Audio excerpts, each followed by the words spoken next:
The 3 days before Monday didn't feel real.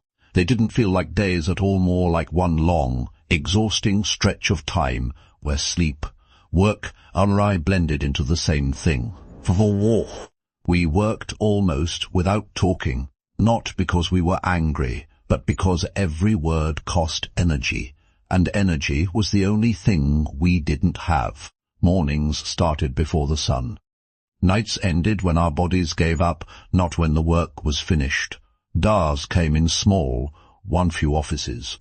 A couple of repeats, enough to keep hope alive, not enough to relax. Every time my phone buzzed, my heart jumped. Every time it didn't, my chest felt tight. Monday evening came quietile. Same kitchen, same table, same weak light bulb hanging above us.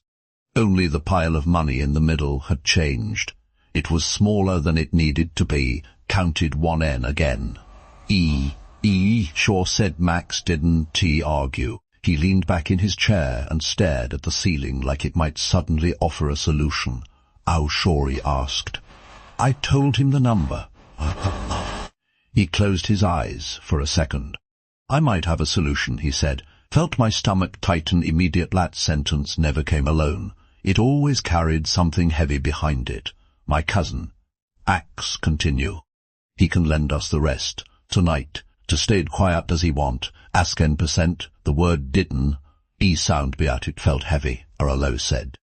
For help, Max replied carefully. Advice. Maybe connections. He's been around business longer than us. I crossed my arm at. Snot hell said. That's buying his way in because we're desperate. Axe, frown. So what's your plan? He snapped. Just fail? Said my plan is not to sell our future out of fear. He stood up and started pacing. You always overthink everything, he said. You want it clean, perfect. Business doesn't wait for perfect. You always rush out back. You think confidence fixes everything. It doesn't.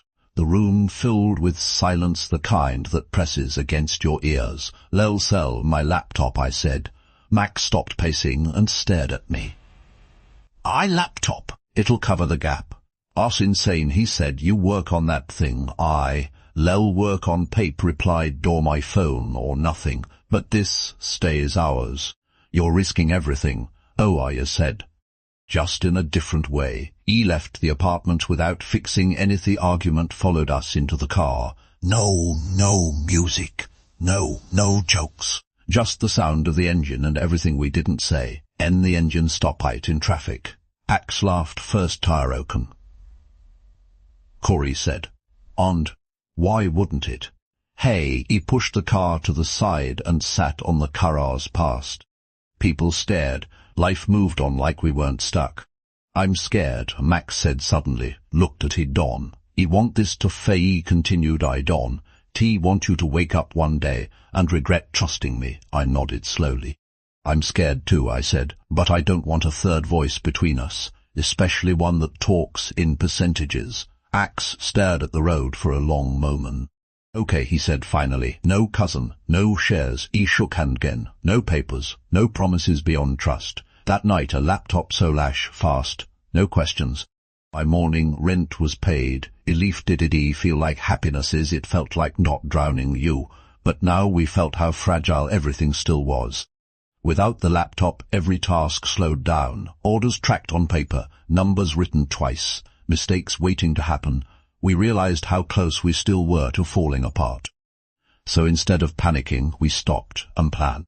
We wrote everything down, costs, ingredients, time per sandwich, fuel, routes, weak points. No emotions, just facts. The numbers didn't care how tired we were, they just existed, and they helped. We made one rule that mattered more than all the others. Free evening, 15 minutes of honest Fabio yelling, oh sarcasm, just truth. That same week, a small cafe owner stopped us near an office building. See you delivering every morning, he said. If you buy coffee regularly, I can give you a better price. It wasn't luck, it was consistency. That night Max smiled, not the loud, joking smile, a real one. Bro, he said, we're growing. Smiled back at now I understood something clearly. Growth doesn't just bring opportunity, brings pressure and pressure tests everything, especially trust. The first sign of trouble didn't feel dramatic. It felt small, almost harmless. A message from a regular client popped up on my phone early in the morning. "Hey, just a heads up. There's another sandwich guy near the university cheaper." I read it twice. Cheaper was a dangerous word. Cheap travelled fast. Max noticed my face change and reached for the phone. "Another guy?" he asked. "Already?" "It was always going to happen," I said. "If we can do it, someone else can too." That didn't make it easier. 2 days later we saw them. A small folding table near the university entrance. Thermoses, plastic containers, a handwritten sign taped to cardboard, and a line. Not huge, but steady. Students laughed, scrolled their phones, paid, walked away with food. And then I saw the name written in thick marker. Brosand. Max stopped walking. "You've got to be kidding me," he said. "That's almost our name." I watched the line carefully. The sandwiches were bigger, cheaper. But when one guy opened his, I noticed the bread crack instead of bend. "They're dry," I said. "Students don't care," Max replied. "They care about price." He wasn't wrong. On the way back, the car felt quieter than usual. Competition changes the air. Suddenly every choice feels heavier, every mistake more expensive. "They're stealing our idea," Max said later that night. "No," I replied. "They're copying the surface. Ideas aren't protected, execution is." He sat down across from me. "So what do we do?" That was the real question. If we dropped prices, we'd bleed. If we ignored them, we'd slowly disappear. "We don't fight them where they're strong," I said after a long pause. "We do something they can't copy overnight." Max leaned forward. "Like what?" "Commitment," I said. "Subscriptions?" He blinked. "People pay in advance," I explained. 5 or 10 breakfasts. Cheaper for them, predictable for us. They stop choosing every morning. They just come to us. Max smiled slowly. "That's actually smart." We didn't overcomplicate it. No apps, no fancy systems. Just QR codes, a shared spreadsheet, and cards with check marks. Ugly, simple, effective. The first 2 days, nothing. No one wants to be first. Then a girl stopped in front of us, looked at the sign, and sighed. "I hate thinking in the morning," she said. "Give me 10. It wasn't a victory. But it was proof. Subscriptions didn't explode. They crept, slowly, quietly. But they changed everything. We could predict tomorrow before it arrived. We bought better packaging, a small grill. The sandwiches stayed hot longer. They felt better. Brosand reacted fast. Lower prices, bigger portions. We didn't respond. Instead, Max added something personal. Every bag got a short handwritten note. "Good luck today, bro. You've got this. Don't quit." People noticed. They posted photos, tagged us, sent messages. One morning, after the rush died down, a man in a long, dark coat waited near our table. "You guys run this?" he asked. "Yes," Max said immediately. "Bro business?" The man nodded. "I manage a co-working space nearby," he said. "Our residents eat garbage every morning. I want something better." My stomach tightened.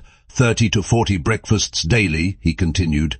"Every weekday we promote you inside. You promote us online. That wasn't a casual offer. That was pressure disguised as opportunity." "We do a trial week," I said before Max could answer. The man smiled slightly.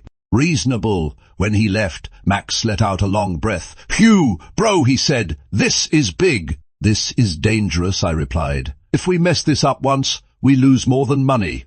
That night felt different. We worked slower, cleaner, quieter. No jokes, no shortcuts. Every sandwich felt like a promise. At some point, Max leaned against the counter. "You ever feel like we're moving too fast?" he asked. "Every day," I said. "But stopping won't make it safer." The trial week started on Monday. By Wednesday we were exhausted. By Friday we understood something clearly. We weren't experimenting anymore. We were betting, and there was no easy way back.